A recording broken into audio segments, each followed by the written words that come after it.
Hi. So, this is my first video about sharing my experience, um, on job hunting. I have 2 years experience.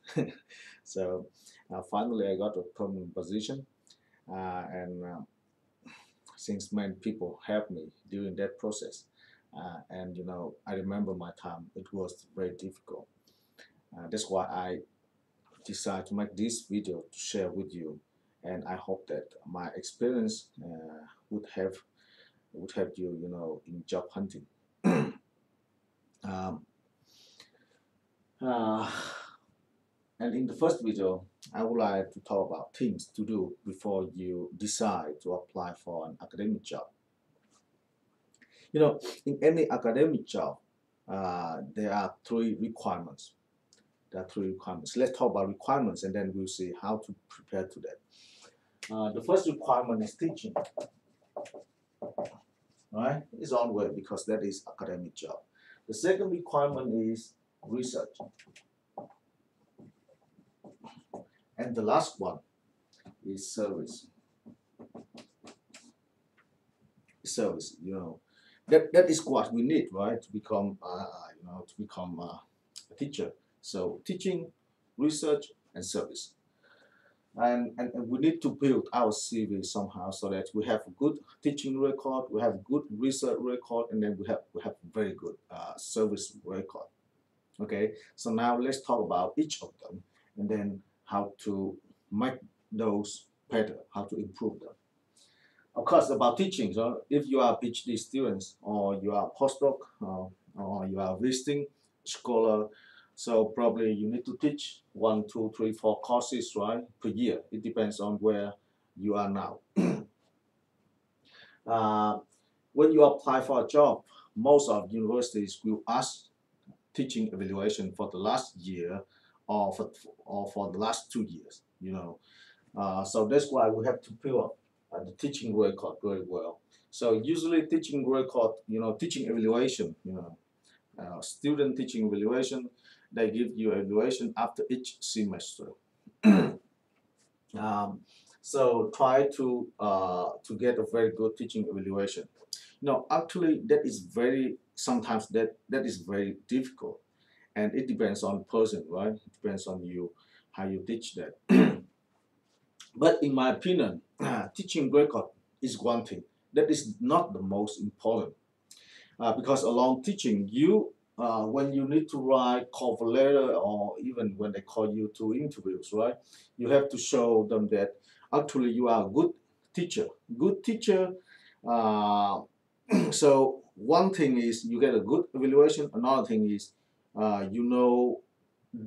several active learning teaching methods, and that is very important right now. For example, I'm teaching math, and teaching math right now is very challenging because students come with different backgrounds, and so how can we handle that situation? How to teach math to students with different backgrounds? Make sense? All right. So I would mention first thing is teaching evaluation, and then try to learn and apply new teaching methods.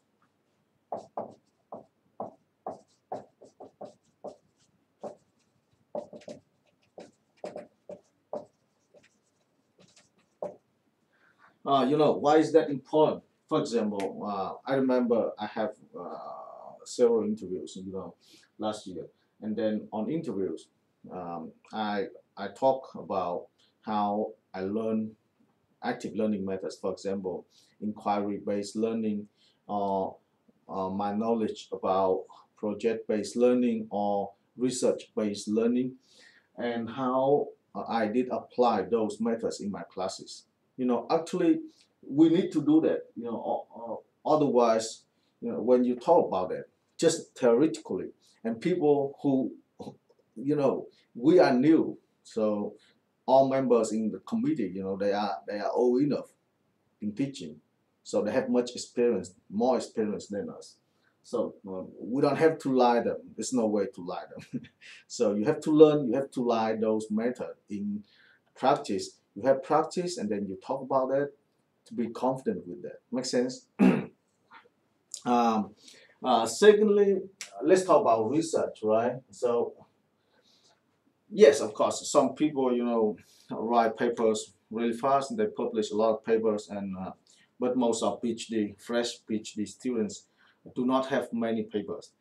But anyway, try to try to write and publish more papers. That is the first thing.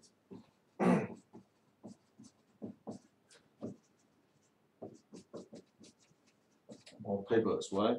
And another thing is you have to show that you are an active researcher, given that you don't have many papers, but you have to show them that you are an active. Uh, so what does mean an active researcher? You have to attend conference, right?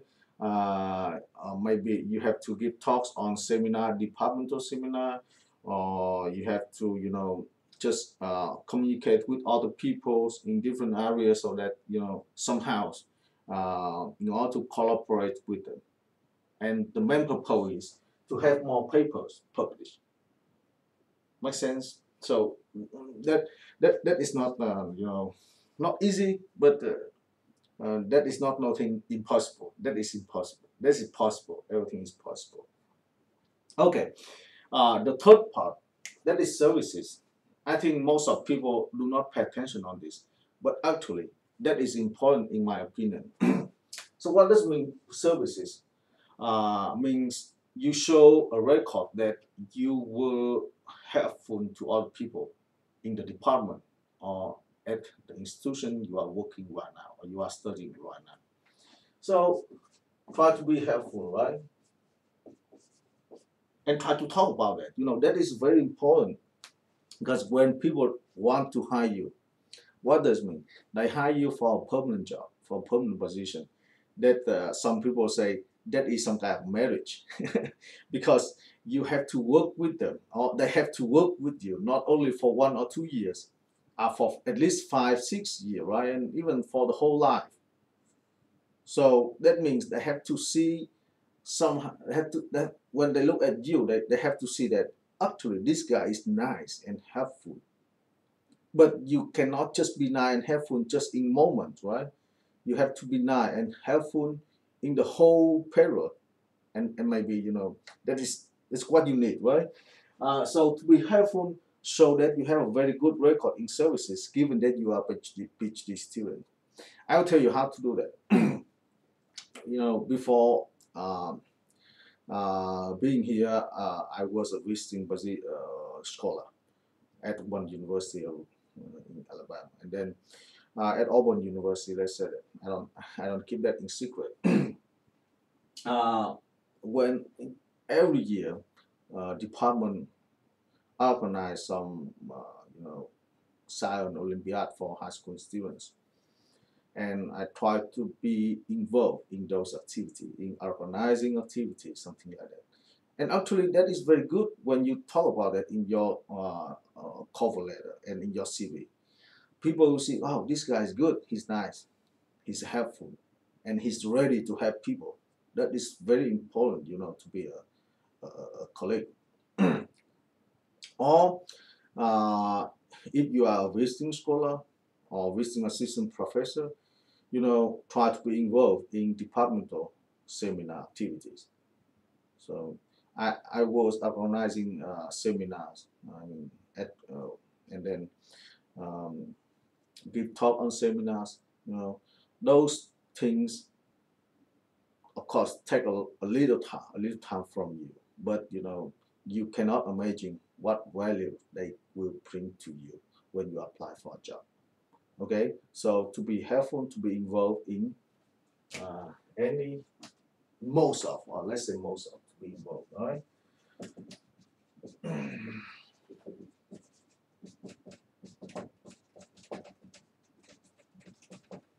That is very important, and that is important from another sense that from another point of view that you need letter of recommendation, and if who will write your letter of recommendations? First, maybe your host, maybe your advisor, right? And if you didn't show that you were helpful, or you were not very active in helping other people, so you could not have good recommendation letters. Because in most of recommendation letters, people will mention about your teaching ability, about your research ability, and about your services. Okay. All right. So I think that is about three things we need to know, and we need to do in order to improve teaching, service, and research. Okay. Now let's talk about uh, another important things, right? Before you apply for a job.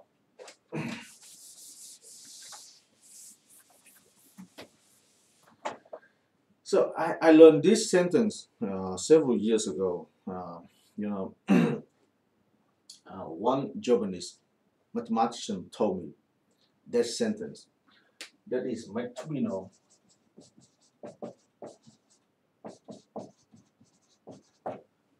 I like this a lot. Meant to be known, or meant to be visible. Is equivalent, right?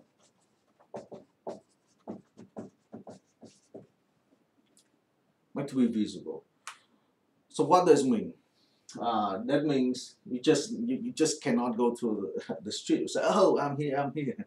So you may that's bad. That's bad to be known, and that is bad to be visible. But as a scholar, you have to make yourself to be known and make yourself to be visible by using media, by using by making website or everything else. Okay, let me list all some things I know, and I did that for myself. Okay, um, first thing I do is post papers to public place or public websites. Let's say that. For example, in mathematics, we have a very big website for preparing is archive.org,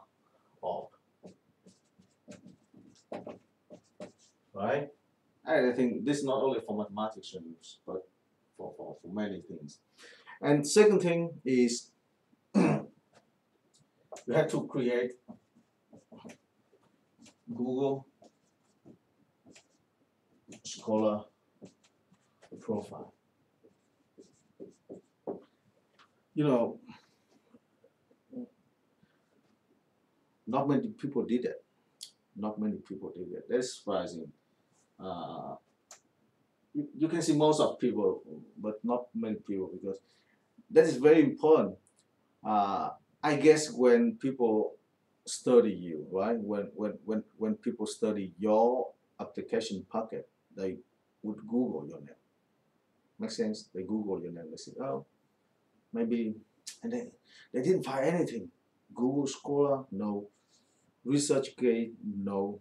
Nothing except some papers you publish in journals, right? Uh, so try to create Google Scholar profile. That is very useful because people could see you, right, when they need. And people could see your research, your papers when they need. That is very important. And not only Google Scholar profile, use opportunities, to advertise yourself. ResearchGate is a very good website to do that. So in ResearchGate, you have I consider ResearchGate like Facebook for scientists. So you post your preprints or your papers over there. You can follow all the people, and you can get a notification once they update their research. Make sense? And then you also can see how people are interested in your research by checking numbers of views. So that is very important. Make yourself visible.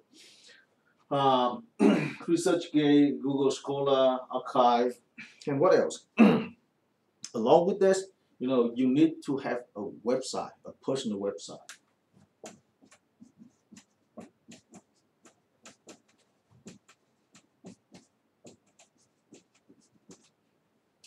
Of course, Google, you cannot do anything with Google Scholar profile. They will update your papers automatically. You can do something with ResearchGate, right? But you can do more things with your personal website and organize your website, like first information about you, secondly you can update your CV over there, or you can talk, about your teaching, some kind of, you can upload teaching evaluation to that, and you can post, for example, some photos how you apply active learning methods, active teaching methods, and then you might talk about your research. You can talk whatever you want. You know, and when people click to website, they see all information about you. So you don't, when you apply for a job and they search you, right? They search for your research, teaching, or something else on your personal website. They, if they can get most of information, that is perfect. Make sense? So just provide all information, of course, good information about you, right? So that people have a whole picture about you. That is very important. So make a website for you. You know, uh, WordPress spread and something like, you can make a blog. It depends on your consideration, and and then uh, try to attend conferences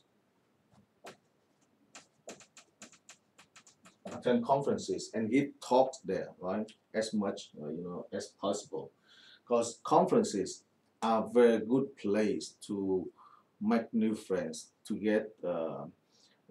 make new collaborations, right? New connections, and basically when you apply for a job, especially I would say in mathematics, they say they can Google you, and then if they know your work already, right? Thanks to your talks on conferences, they would have very good uh, impress about your application, something like that. And when you talk to people to be nice, and then they will say, "Oh, this guy is nice. I met him somewhere." And some minor things, could help you. Who knows about that, right? So, and what else I can say about this, right? So that's how much we know. Try to advertise yourself, advertise your work as much as possible. So, in my opinion, and that's what I did before I started applying for academic jobs. So I hope that you have some idea about it, about teaching, about research, about services, and about all these minor things. Okay, and uh, thank you for watching, and I hope that this video is useful for you. If you like that, please subscribe to my channel. In the future, I plan to make a series of videos, and in the next video, I will explain to you how to write a teaching statement, how to write a research statement, and how to write a good CV, or uh, when they call you to interviews, there are many questions. So I will share with you how to answer on those questions. Okay, so please subscribe to my channel and see you in the next video. Have a nice weekend. Bye.